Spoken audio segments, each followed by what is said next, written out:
In this video, I want to talk briefly about sublimation and deposition. So this is kind of our last phase change to talk about. Um, and sublimation occurs when molecules are in the solid phase and they have enough kinetic energy to transition straight to the gas phase without ever becoming a liquid first. We'll look at a number of different situations that this is possible in for different compounds later on in this chapter where we look at phase diagrams. But especially at lower pressures, this will happen, or at colder temperatures. And you've probably seen this happen in your lifetime already. If you've ever had to buy dry ice to keep something cold for a long time in a cooler, you've watched dry ice sublime.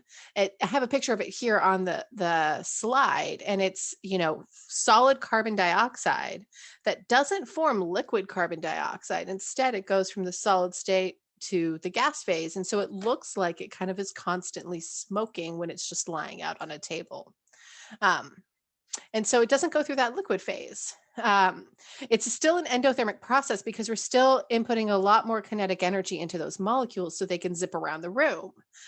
So it's an endothermic process, and we can figure out its enthalpy of sublimation by taking the sum of the two phase changes that would occur typically. So the melting or fusion and then vaporization. And so that's taking you from a solid to a liquid to a gas.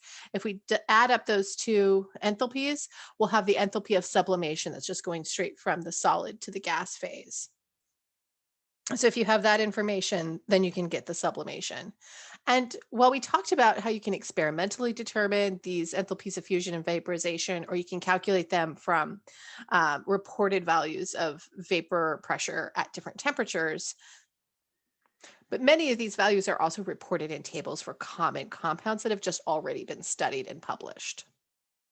So now let's look at the opposite, the opposite phase change. That's deposition. So that occurs when we have vapor molecules, so gas molecules, and they are deposited as a solid. So they go from the gas to the solid phase without having been a liquid in between. And so this is a technique that we can use to coat thin films is deposition. And so you can take the gas phase of a compound over a solid surface, and they will be captured by the intermolecular forces and form a nice, consistent, solid layer of that compound.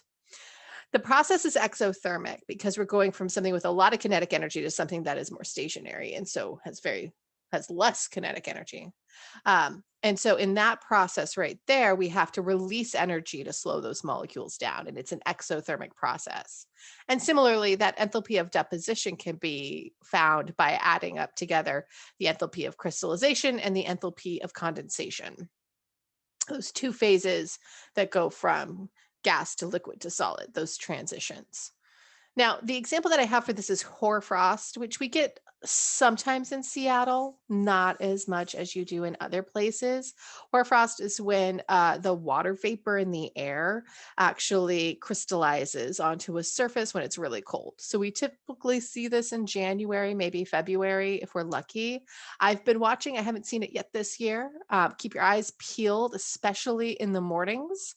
And it's gorgeous. It's like these lacy crystals that grow. It looks like these large, like snowflake branches on the ground or on branches or on wires that are out and about or strings. They're beautiful. They're just gorgeous.